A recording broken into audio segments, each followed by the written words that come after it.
I'm back. I survived it. Holy. I don't even know what I'm doing yet here. Whew, that was a run, I'll tell you what. Adventure Dog is absolutely stoked I'm back. She's sticking to me like frickin' glue. I had a huge chunk of meat, probably about 10 pounds in a plastic bag, frozen from last year, meant to go into trim or burger or whatever. And I left it on the side for her, and it's frozen rock solid. I take it out of the freezer when I'm here doing this, and I let her chew on that for a little bit. It's real hard for her, but it's like probably the best treat in the whole world. Imagine that, a 10-pound frozen block of game meat. So that's the sound. You probably won't hear it, but she's chewing on it right there. And I'm done. I'm done fishing. Yesterday was my last day. It's tough. It was real hard fishing the last week for everyone, but everybody went home with fish. Past few days it was tough, but a few people went home with the biggest fish they ever caught, so that was pretty cool, exciting. Now, I gotta integrate back into the semi-normal world. And as soon as I get done this, I'm going to pack everything up, and I believe we're out of here tomorrow, just like that. So I go straight from living like a caveman on a damp, snotty boat covered in fish guts to laying on the ground, sleeping in the forest. There you go. And I have probably got 5 million billion emails stacked up, which is fine, which is great, as they're all going to be heard. I'm going to crack them open right now so I don't start babbling. A lot of experiences. I heard a lot of first-hand experiences from a lot of people this summer on my boat. A lot of very intelligent people, like-minded people, our people. Very interesting conversations all day long, nonstop, which was great. Now, where should I start? I haven't a clue. Where did I leave off? It's been a few days, hasn't it? Holy, here is a big one. All right, well, lucky for this person, it's the very first one I crack open. So, mark it as read. Excuse me. And this is titled, My Last Two Experiences with Sabe. Good day to you, Steve. I hope this email finds you well. I've been tuning in religiously for the last 5 years, and thank you for reading my first email of my first encounters with these beings. Thanks to all the people on your platform, I've been able to piece together what was behind the strange things that I have encountered while spending a lifetime in the forest fishing, camping, hunting, etc. I'm writing you today to share my last two experiences from 2018 and 2021 with some insights on our abilities to use our intention and frequencies to control the energies that these creatures try to influence our mind and our behavior with. I'll try to make this as brief as possible without skipping the important details so that you may share as much wisdom as possible as you donate your precious time to relay information to us. I must say thank you so very much for being who you are. We are definitely kindred spirits and could be brothers. Your life and behaviors are so familiar. We could be clones, LOL. To get right to the point, 2018, the start of the whitetail season at one of my favorite hunting spots just inside the forestry reserve along the Ghost River, Alberta. I have been frequenting this spot to pattern out the whitetails in the area. This was to be some in the right place at the right time, so I may provide my family with food for the next winter. This particular day was a beautiful fall sunny day and calm day, with weather pending that evening. I'd made my way to the edge of a private property and then traversed the mountain behind the property on public land. There was a bench that had a nice view of the slope behind it. It's been a quiet day. I bumped a couple of whitetails along the way, but kept my presence and movements to a minimum to prevent disturbing the area too terribly much. I reached my destination and took up residence under a big pine tree facing the lightly treed slope that was above. I set up my blind and settled in for the day. The day was pretty much uneventful, except for a few does traversing the game trail above me. These whitetails are particularly wary of humans and very stealthy because of the human activity in the area. Needless to say, no horns, and being in the warm afternoon sun, I drifted off for a nap. I woke up with a strange sensation that I was not alone, and my senses being dented like somebody stuck my head in a vacuum. I thought that was odd. And feeling uneasy with no deer in sight, I decided to pack up for the day. I headed back for another round early in the morning, as we were expecting snow that evening. I thought it would be the perfect opportunity to get on to some fresh tracks and try again to connect with a decent buck. The next morning, I was up at 3 a.m. and was on the land by 5 a.m. I started walking to my spot in the dark. I slowly worked my way into the spot that I'd been the day before, and having 2 inches of fresh snow on the ground, I got to the end of the private property on the public land side. I started to make my way up to the bench. At this point, the sun was just starting to creep over the hog's back of the foothills behind me and was coming close to legal shooting time. I had to get more than 50 yards from the corner following a trail that I'd followed the day before and noticed a fresh disturbance in a line coming down right from where I'd been the day before. I thought, wow, it was big tracks. Maybe a moose is running down the hill. I should go check them out to see what they are.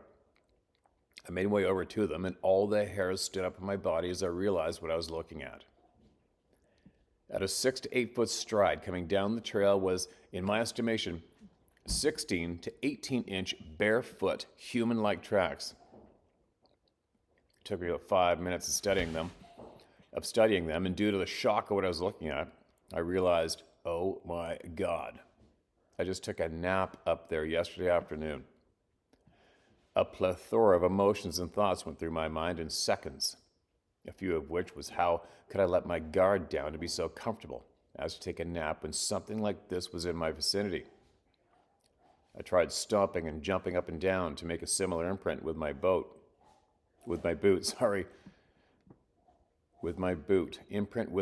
Me being 160 pounds, I couldn't come close to matching the depth that this thing had imprinted into the snow and the ground. I noticed how the toes and heels had sunken in the partially frozen ground at a depth of 3 to 4 inches. The gait of its stride was bewildering to see. What was also disturbing was also the fact that having a straight line down the trail in my direction, when I came upon the tracks, they went nowhere, just vanished. Yeah, because something so heavy that sinks 4 inches into a semi-frozen ground vanishes all the time. Right? I followed my gut, and it just didn't feel like I should continue with the hunt, not to mention the streak of yellow that was creeping down my back.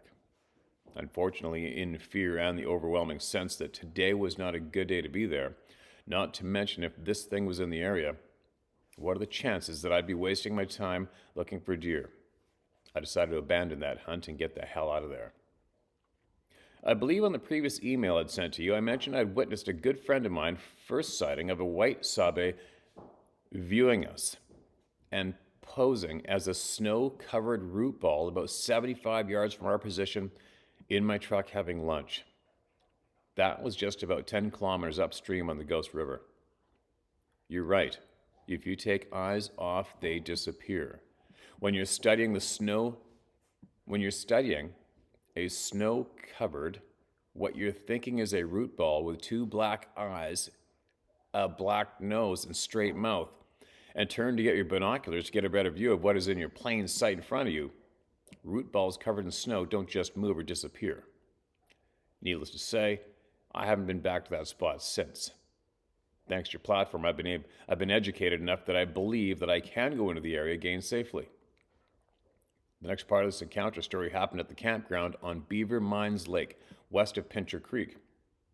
This is 2 years after the other experience I had on the Ghost River. My wife and 2 children decided to take a camping trip over a long weekend in late August. We arrived, and we're all excited to be in a familiar place.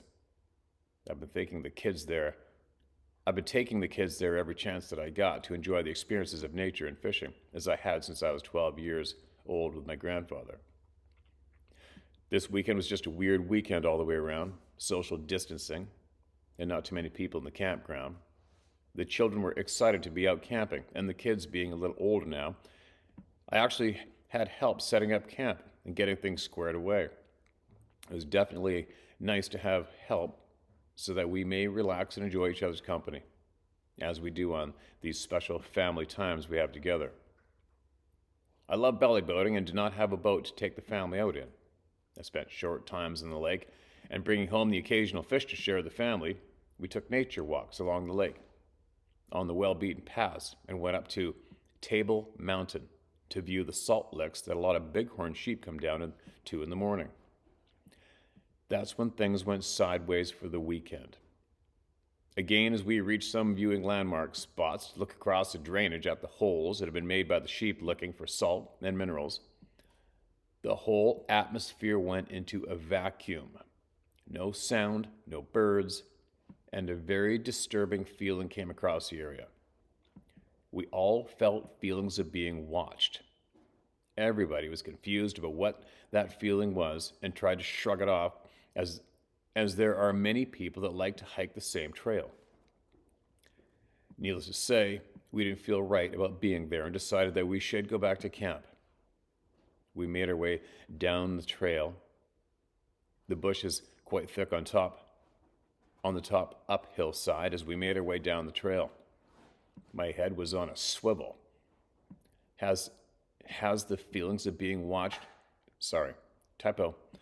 as the feelings of being watched ensued as we tried to make our way down the trail.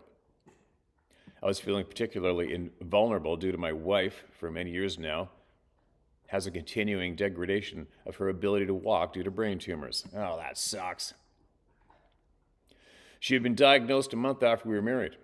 Don't worry, I made peace with that a long time ago, and with my experiences as an infantryman and my continued devotion to the protection of my martial art, I realized it was not how long you get, it's what you do with what you get with the people that you love. Coming down the mountain was slow due to my wife not being able to walk very well, and her left leg not wanting to function. I'm always armed in some fashion when out in the wilderness. On this particular occasion, I thought I might have the opportunity to practice my drawing techniques with my sword. Being out of sight of my neighbors in the campground, I was ready for anything and thought a grizzly bear and or black bear there's a couple typos, no big deal. I was ready for anything and thought grizzly bear and or black bear is pacing us. Okay, got it. That came down twice by accident, and I just lost my spot. That's the only downfall about using a phone. You touch the screen in any way, my screen's cracked. It goes burp, and then you lose the thing. Sorry. One more time. I was ready for anything and thought grizzly bear or black bear is pacing us? ? To defend my family would have to go through me and at least 32 inches of steel. It'd be a little, for me to see somebody cruising down the trail of the timber with a sword, I'd be like, what's going on, man? The lingering feeling of being watched and the pace of whatever was shadowing us in the bush continued till about 300 yards from the trailhead. The trail dumped out into the campground. That's when the feeling lifted from us and we could actually hear birds, breezes in the forest, and other bug sounds. Still freaked out a little, we went back into camping mode. Those familiar sounds helped us feel at ease again, and we continued with our fun weekend. The next morning, I was up early. I decided to take an early morning stroll, being up at 6 a.m., and take my sword with me for a walk down the path that was along the edge of the lake. Perfect time to do some early morning reflection, as well as some light training. No one was moving in camp yet, when in the middle of meditating and walking, I had in my mind a voice that said, "Oh, you think so, do you?" It was like a challenge. I also felt like I was going to be confronted, which is not a part of my meditation. My hair went up on the back of my neck. My head went on a swivel to be ready. But I was bewildered, ready for what? I checked and checked for bear, and there was nothing, nobody around me. Still kind of puzzled, I decided to keep on walking with this feeling of intimidation upon me.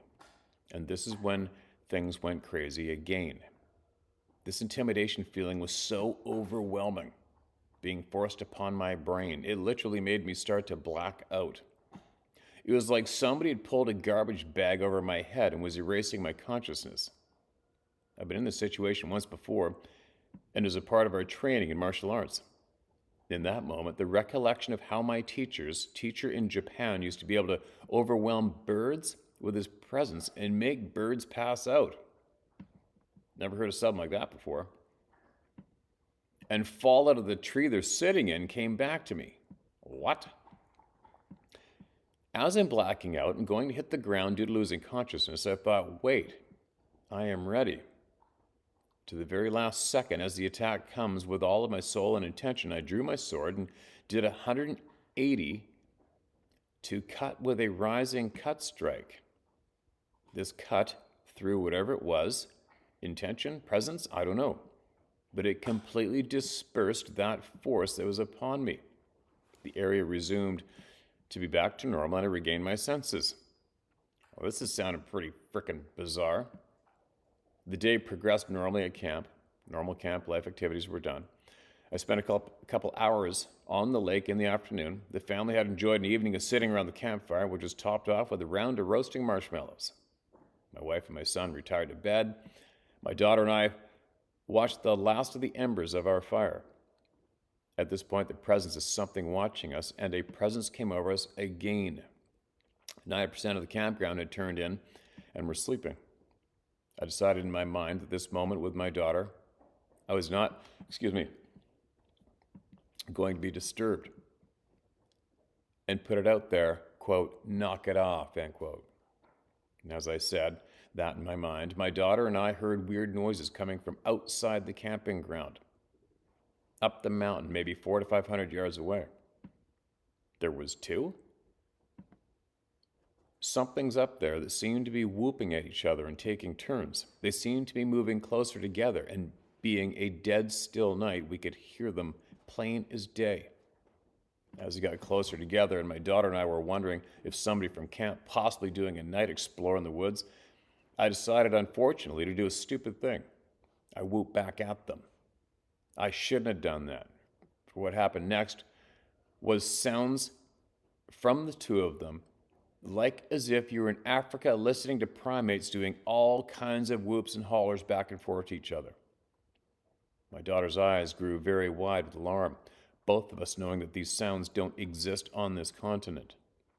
There was speech that was mixed in as well, that I can only describe as Japanese mixed with jive talk, mixed with baboon or gorilla noises, which blew our minds even more. No language that I've ever heard before. Being well-traveled. Anyways, that night we had our tent stroked and encircled by heavy, heavy footfalls that made me load my rifle in bed. After chambering around, everything went silent, and our tent stopped being messed with. Nothing walked away.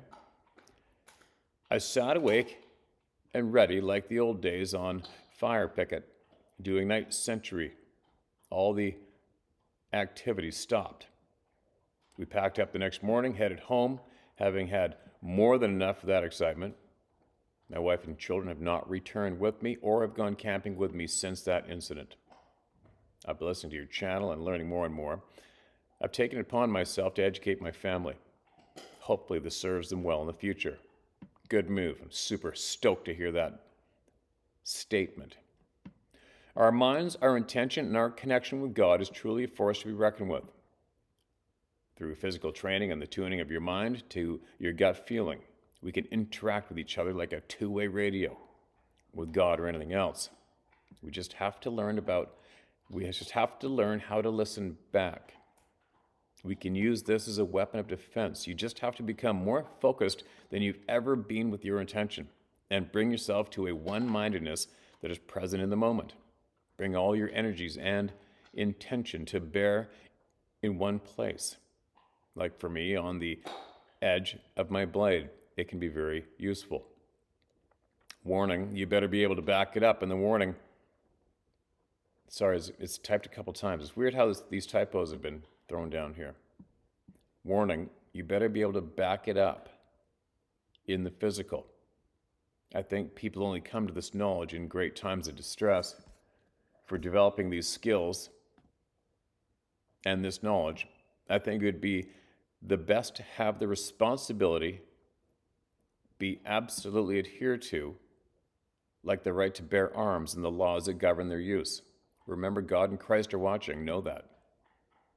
Thank you so much for your time, Steve. I hope this helps other people just as much as you have helped myself and my family.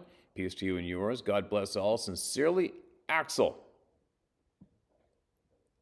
Okay, hold on a second. I got a message for me at the bottom. Happens quite often. People email us, and then they have a PS only for me. So give me a second. All right, man. Message received. Gotcha. There you go. What do you say about that one? Take from what you will or leave it. And there's nothing there we haven't heard before, really, except for the sword fighting. It's the first sword slinger I've heard from here so far. But the tracks disappearing in the snow, right? Isn't it funny? It's a little amusing in a way if you ever have at a time had to listen to somebody online who's in the so-called community and you watch them bumble along as they just have to come up with some kind of excuse for the tracks disappearing. An excuse, right? Because they just, they can't vanish. We can't accept that, right? I have been forced to accept a lot of shit that I thought was absolutely impossible, and the only reason I accept it was because of all of you, the honest people. And nobody comes down on me harder than me, but I've come down on myself for being such a dumb ass, for not accepting the truth shared by all of you. That is the number one biggest mistake, I think, in society today, right? Is whoever conditioned us to stop listening to each other. That was a big mistake for us. Anyway, what I'm saying is the vanishing tracks thing. It's very real. It's a fact, and it is a huge pattern. It's been documented how many times? And it is what we have been raised to believe physically impossible. But obviously, it's possible. Obviously, it's fact. If you can't accept that, you're stuck. You will not pass go. Right? All right, before I get babbling. Or babble anymore, let's carry on. I appreciate sending that email, man. Absolutely appreciate it. And on your inquiry, I'll get this out right now in case I forget at the end, but we have a lot of people that want to book a trip next summer with me, and we will not book anything until possibly the springtime, okay? And my honest answer, first off, is, well, let's just make sure I'm alive then first, right? Because I'm not certain I'm going to do that again next summer or not. I haven't a clue. I just don't plan that far. I don't plan ahead. I don't. I'm always amazed that I'm still alive a year later. To be honest, I always am. So first, let's see if I'm alive. And if I'm alive this coming spring, and I feel inclined, we're going to get as many people on that boat with me as possible. We're going to talk our faces off all day and learn. Okay, here's another one. Huckleberry picking anxiety. Hey, Steve, hope this finds you and Sarah well. I want to share my story about a time that my parents and I went huckleberry picking in the mid-'70s. My mom came home one day and said that she had heard about a huckleberry patch at the top of this hill, north of Klamath Falls, Oregon, near Spring Creek. She was very excited as our area supposedly had no huckleberries, and she was the pie queen in our family, LOL. The next Saturday, we got in the truck with our buckets and took off for the berry patch. When we got to the cutoff, we hit this huge washed-out slope, or maybe a washed-out logging road that had boulders and other debris to cross. As our pickup was an old Chevy, no 4x4, Dad took it slow, maneuvering over and around the boulders in first gear until we got to the top of where the berry patch was. They warned me to look out for bears, so my spidey senses were on high alert when we got to the top. I'd never seen a bear in the woods at that point. I was pretty nervous. We exited the truck and started picking when my mom and I noticed that it was eerily silent. However, that fact remained unspoken until the point that it was too much for me, maybe 5 minutes. I told Mom I was scared and wanted to go home. She told Dad, who was across from us about 10 feet away, that we felt uncomfortable. Dad sort of blew her off, but I could tell that he noticed it too. Mom and I protested and said we were scared and wanted to go home. Again, Dad blew us off. We kept picking as Mom instructed me to quickly grab as many as I could. About 20 minutes later, Dad said, "Come on, we're leaving," which surprised me because he seemed content to keep picking earlier. We could have picked bushels full and not made a dent in that patch. He wouldn't say anything other than he thought he heard a bear. I don't know how it could have been a bear since we were in a massive thicket, and we surely have heard it come through those bushes. I don't know what was up there, but the hairy dude signs are there.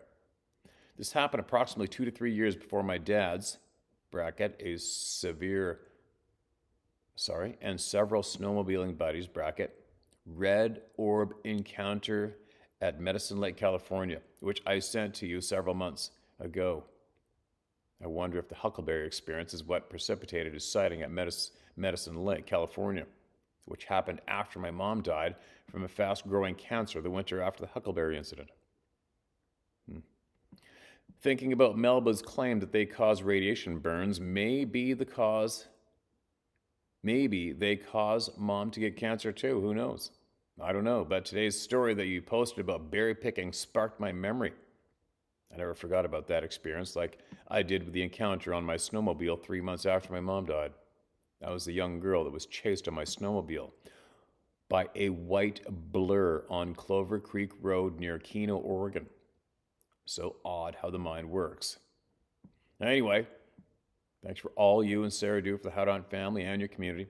God bless you both. And sidebar, I think shit's about to go down in North America after RFK Jr. decided to jump ship and join the MAGA movement. This Sunday morning's political propaganda shows should be comedy gold with liberal heads exploding on live TV. I hope Saturday Night Live is paying attention. Comedy is about to make a comeback, baby. LOL. Take care, Maggie Audis, Phoenix, Arizona. Thanks, Maggie. Appreciate that. I don't remember your email about the snowmobile chase, but that creeps me out. That instantly took my... I'm sorry to hear about your mom and the cancer. It sucks. Sorry to hear about that. But the snowmobile chasing. I don't know why I've heard so many testimonies from so many people, and there's a handful that have really stood out in my mind's memory. Like a fellow big game guide, very A-type, kick-ass guy you would never even think about tackling, messing with it for a second. Wicked dude, wicked horseman, good hunter from Alberta. And he was in Alberta in the wintertime on a snowmobile, ripping along in the timber, and a massive, large, reddish-brown, hair-covered dude was easily paralleling him in the timber on his snowmobile, pinning it. Right? I don't know why that one always stood out for me. And I think that's all I was thinking about was when those two were beating on trees above me when I was wolf trapping by that stand that I made up the Pemberton Valley. And I just wanted to I just looked at the ground, I just want to turn my snowmobile around and get the hell out of there. And I hit that long straightaway and I pinned it. And I absolutely did not want to look to my left or my right. I didn't need to see that. I just did not want or need to see something like that. Excuse me, easily keeping up with me. I'm good. And the first time I went back there was when I took you guys in there. That was years later. No, second time. Second time I went in there. Yeah, because I went in there and discovered the stand tore down. And I told you guys about it, and then I took you guys in there and we checked it out. Anyway, absolutely appreciate you sending that in. Thank you. All right, who's next? These are all recent, by the way. This next one's titled, "A Few of My Potential Sasquatch Experiences." Dear Steve and Spirit Family, I've had many supernatural experiences in my life, but I wanted to bring some of my puzzle pieces to the table here now. I love your channel, and I so appreciate you and everyone sharing their stories. The government, which literally translates to control the mind, is never going to tell us the truth. It's up to us to connect with each other and figure it out. I also want to say, I think the American Indians had/have a lot of things right, and I'd rather see their elders put back in charge of this land again compared to anything politics has to offer. That's the only vote I'd like to cast. I'll try to keep my experiences short and concise. I moved into my house in July 2017. We were in the suburbs of Chester County, Pennsylvania, and we back up to 13 acres of woods. We were surrounded by trees on three sides and have one neighbor. I think I may have begun having experiences with Sasquatch beginning then. Shortly after moving in, I was sleeping on our second floor in bed with my cat, Sophie, when we both woke up simultaneously to the sound of a loud growl at the window. She jumped down off the bed, and I laid there waiting to see if anything else happened. After several minutes, I got up and thought about peeking out the curtains, but I chickened out and walked quickly to the bathroom and then went back to bed. Sounds strange, I know, but it is true. And as I said, the strange is nothing new to me. Excuse me. Later that same summer, we had stayed up late to watch a movie. It ended around 2 a.m., and I was walking around turning off the lights to go upstairs when I happened to glance out back towards the woods and saw what I thought was the bright orange end of a cigarette moving around by the tree line behind her house. I stared for a short time as it moved around, but quickly became alarmed, realizing if this was a smoker out back, then they're looking back at me. We had not met the neighbors yet, so I thought perhaps our neighbor was a smoker and couldn't sleep. That was the end of that experience, and I now know the neighbor does not smoke or have insomnia. A few weeks later, I was reading out back when I saw a bright orange orb, bigger than a softball and smaller than a basketball, moving through the treetops at a steady medium pace. It seemed unhindered by the branches, and it disappeared into the woods. I've also been having feathers show up in my path since we moved here, not just around my house or in Pennsylvania, but wherever I go. Sometimes they came falling, seemingly out of the sky down in front of me. In fact, during COVID, it became clear I would have to leave my job of 10 years as I refused to comply with the mandates.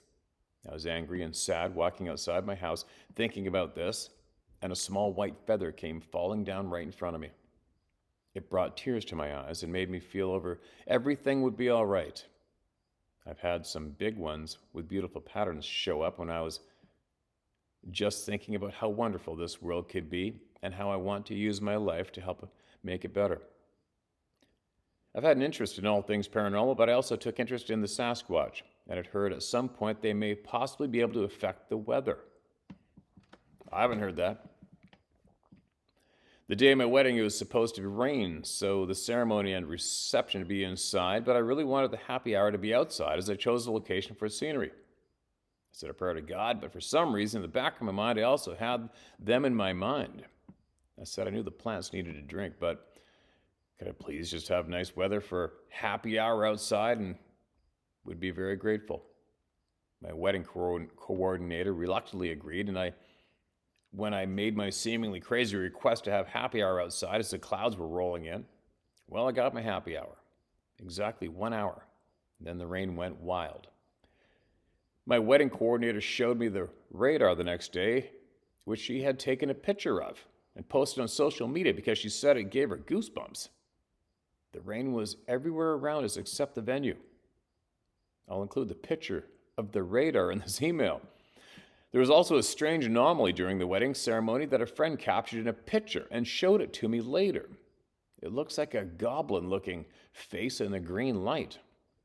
Now we had to pay for extra lighting at the venue as it was a barn, and we opted not to get any special lighting. So I don't know where this green light came from. I'll include this picture as well. Fast forward to about 2 years ago in the summer, and my husband and I were driving home from the eastern shore of Maryland. We were driving down a road during the day, and there was a cornfield on both sides. I saw what I thought was a teenager in a black pulled-up hoodie skating across the road. The strange thing was, it was only from what seemed like the waist up, and I wondered where on earth this person was skating to. Into the cornfield? I don't say anything to my husband, and I figured I would see this skater up ahead as we would surely pass them at some point, and they had nowhere else to go. I never saw this skater as we drove further along the road. Last summer, outside of Brattleboro, Vermont, my husband and I were staying at an Airbnb surrounded by woods. As we drove around some backwoods one day, I sent out the feeling and thought of wanting a positive reaction with them if they were around and felt comfortable with it. I told them I did not want to be scared by them. I never told my husband about this mental outreach. Later that night, we were sitting by the small fire pit outside the cabin facing the woods when all of a sudden we both heard what sounded like a female voice imitating a fox. It only lasted a few seconds, and then after that, it sounded like a male voice imitating a chimpanzee. This also only lasted a few seconds. My husband and I both looked at each other in shock. My most recent possible interaction was this past Christmas night at my parents' in Maryland. My husband and I were walking home from a neighbor's Christmas party back to my parents when we were overtaken by a very strong smell that reminded me of a petting zoos my parents used to take me to when I was little. I got scared because I had heard Sasquatch can stink, and I wasn't sure what may be about to happen. We got back to the house and got in bed. My husband passed out, not surprising because he had a big whiskey drink. He never woke up during what occurred next. I was just dozing off when I heard the samurai-sounding talk in the room. It sounded like it was coming from the other side of the bed at the foot between the windows, about 4 feet away. Again, my cat Sophie was curled up next to me, and she woke up scared and ran and jumped off the bottom of the bed, which I thought was weird because that was seemingly right in front of where this voice was coming from. The voice sounded exactly like the sound of the male samurai chatter, but it was not rushed. It was more slow and concise and definitely sounded like a language. I speak English, and I only know a few words of Spanish and Italian, so when I say it didn't sound like one I'm familiar with, it's not saying much. However, it did not remind me of Spanish or Italian, I'll say that. After a few seconds, that stopped, and then I heard what sounded like two men talking in the empty guest room next door through the open Jack and Jill bathroom. I couldn't make out what was being said, just the male murmuring for a few seconds, and then it stopped. I'd actually heard this murmuring before in our backyard when I was home alone watching TV coming from near the room I was in by our back deck. It stopped after a few seconds, although it scared the crap out of me, wondering if someone may be about to break in. I've also heard the sound of metal on metal, almost like machinery, as I was coming out of sleep in my bedroom. I'm not sure if that's Sasquatch related. I once heard that was the sound of a portal opening. Anyway, those are only some of the strange experiences I've had, which may be more towards what is meant to be our normal. I've been encouraged to start a show of my own, and so I have on YouTube and Rumble. I'm sorry, but I don't share channels. I just don't. Not very often. I have to give... Okay, the first video is a short mission statement. I'd love to talk with you, Steve, and anyone else who wants to reach out. All right.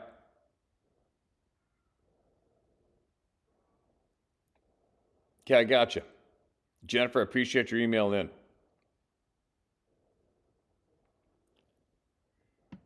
Now, here is the photo of the weather anomaly around your home. I'm not familiar with these screenshots of weather. I don't follow weather online myself.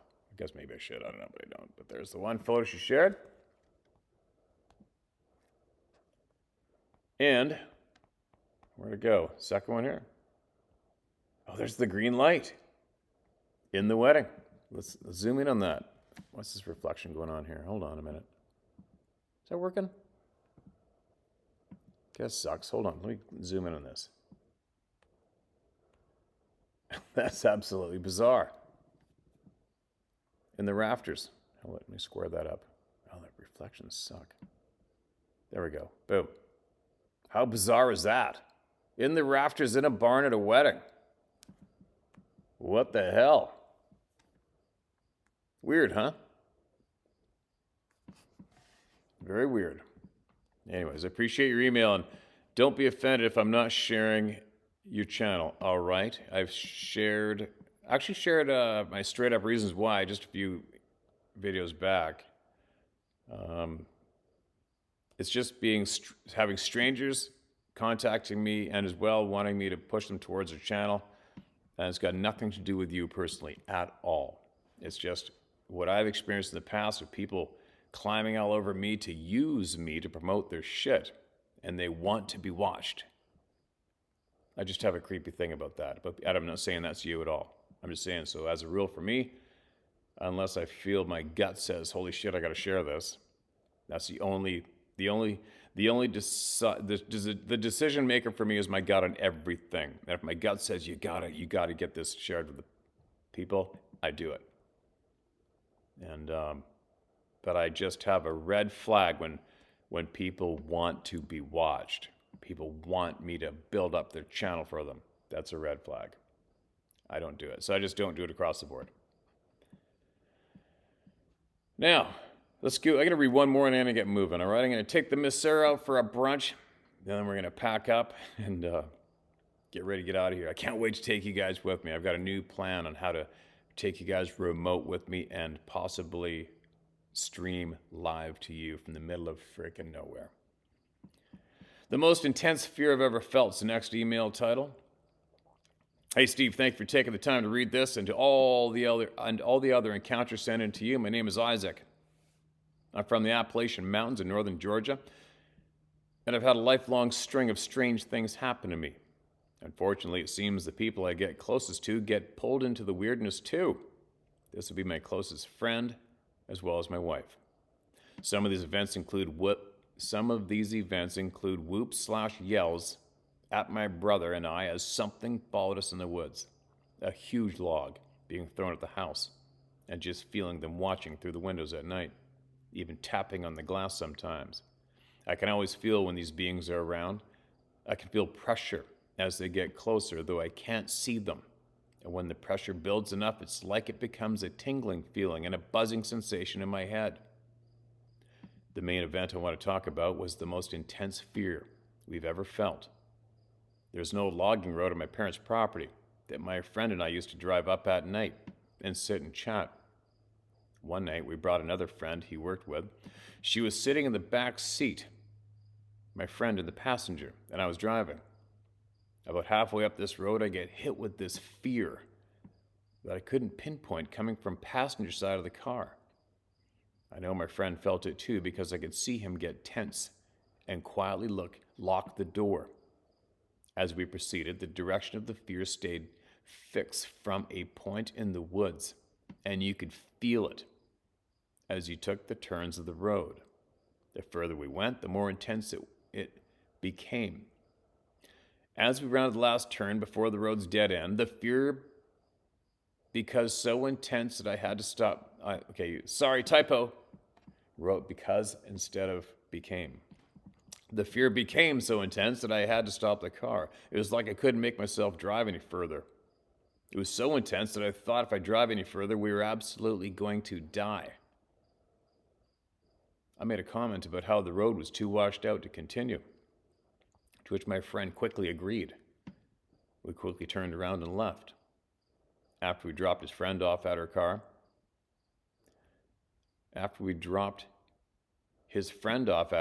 I asked him, "Did you feel that?" And he said, "Yep." Then began to describe the same thing I felt. He felt it from the same direction too. The weird parts about this are that whatever was doing this was at the dead end. We never saw it, but you could feel it like it was a laser aimed at us. His friend never seemed to notice anything, so this is directed at just the two of us. To this day, my friend avoids that area, and I will not be around there after dark. It's not a joke to say that anytime we visit my parents, he will spin gravel getting out of there once the sun starts going down. Thank you again for all you do. I hope all is well, and God bless Isaac. Okay, Isaac, appreciate that, man. You got to thank. That's it for emails to you guys, for all the people that just want to hear the emails and not me babble. But that fear it's got to be real intense, right? Like I said before, a lot of these people, a lot of the people here that share their stuff, put to text on paper. It's not even paper, but put to text for us to read. It probably doesn't sound very significant, but when you think about it, think about how intense and impactful something has to be to knee-jerk you into emailing it to a stranger on a YouTube channel. It's got to be pretty damn intense, right? That fear.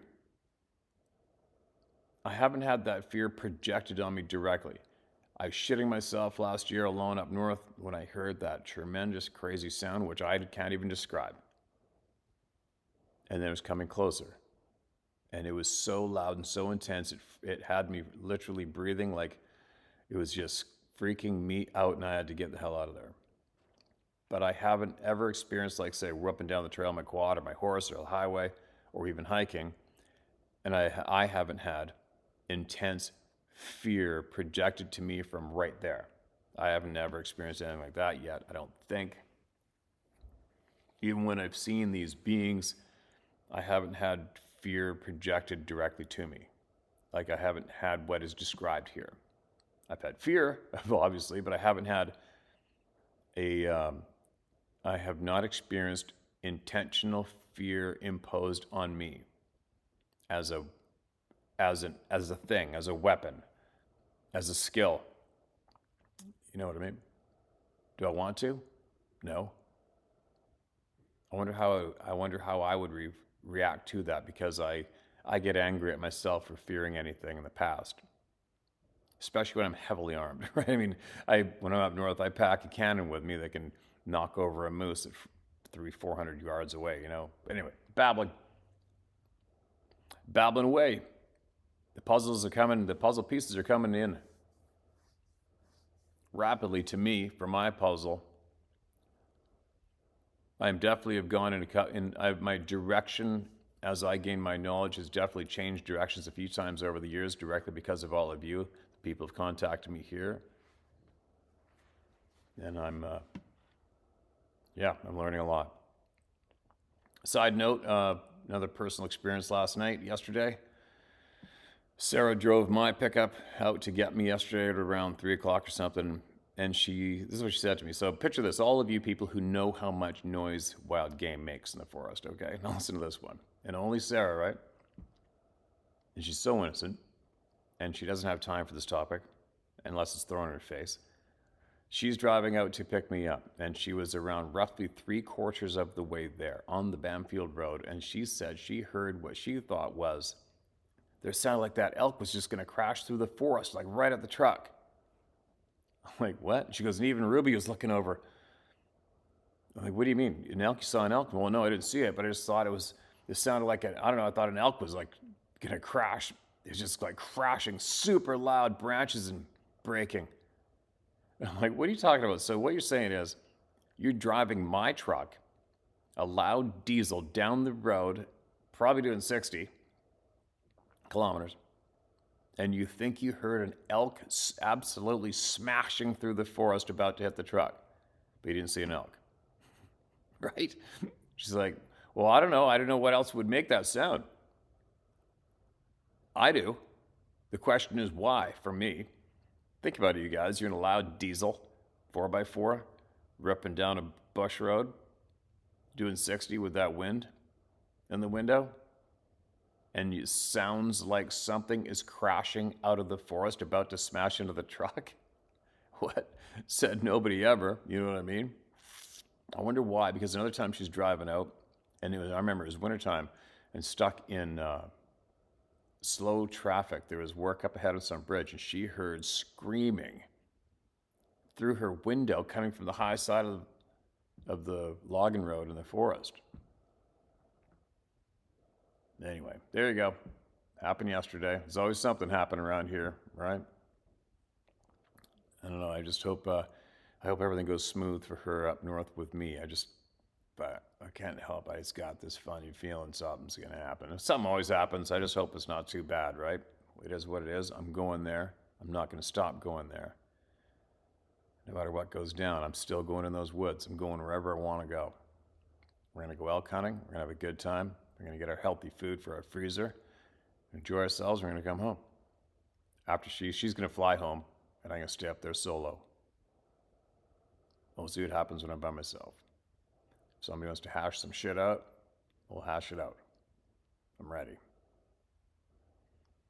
What else? I think that's about it. That's about it for now. Can't wait to keep this rolling along. I'm going to have a lot more time to concentrate on this finally. That was a lot of time I had to throw down this past couple months in the water. But I pre-warned everyone it was my chaos time of the year. So now I can start to slow down and concentrate on the things I'm passionate about, which is also truth. Another side note, funny thing, what did I put on something to fall asleep to on the boat? And there's an interview with a woman. I'm sure she's a kind woman. It's just that sometimes it frustrates me at this stage of the game with all the information being shared from all of you who are very good, honest people. Direct knowledge. It's the only place we're going to get knowledge. Hopefully, all of you who follow this channel have kicked anything and any notion of needing something from the government to the curb. We don't need anything from anyone who calls himself government ever. All right? It's all about information from all of you, us together. But it's amazing, though, the amount of patterns and the very knowledgeable people that have shared with us facts in IR light from our military pilot.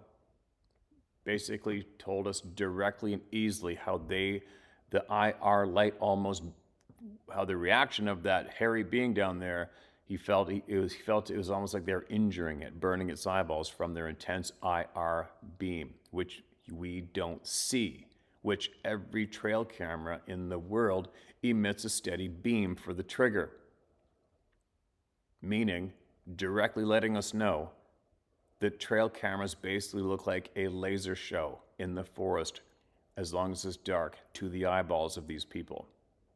Yet, how many people still go out and think to themselves, well, I'm going to hide my trail cameras even better, though. I know how to hide them. What the F is wrong with your brain? Right? I was listening to this poor woman, and I was invited to join this other research group, and I joined that, and it became a big part of my life. And then I formed another group, and then we got on a wildlife biologist, a primatologist, and another bunch of other wildlife, and just listed up all these credentials that you acquire in a human classroom, and all pertaining to wildlife, primatologist, marine biologist. And each credential she's listing off, I'm going, missed the mark, missed the mark, missed the mark. Not one of those human beings learned about these people in all of their years of training, period. A primatologist in this topic is about as relevant now from what we know from each other, is about as relevant as, I don't know, a rock and roll band. And I don't even know how to, I'm having a brain fart right now.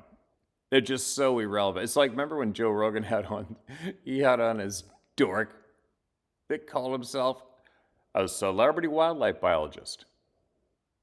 And that's who he chose to have on his show to put to rest the Bigfoot stupid thing. Good God. Right? Anyway, I'm rambling, babbling. I gotta go. I just feel sorry for the amount of people who have interest in this topic today, but they will not listen to you. Right? Isn't that sad? Let's just say, as an example, we've got about, I don't know. Let's just say we had 5,000 of you saw tracks vanish, or a being vanish, or a being 4 feet wide of the shoulders disappear behind a 6-inch sapling. 5,000 of you report that in. Honestly, none of you connected with each other from around the globe. You tell me what a wildlife biologist is going to have to teach you about that, right? Good God, come on, you guys, please. I just want to encourage all the people in the world to listen to each other. Listen to each other. All right? Listen to each other. You want to get ahead in life? You want to have a happy life?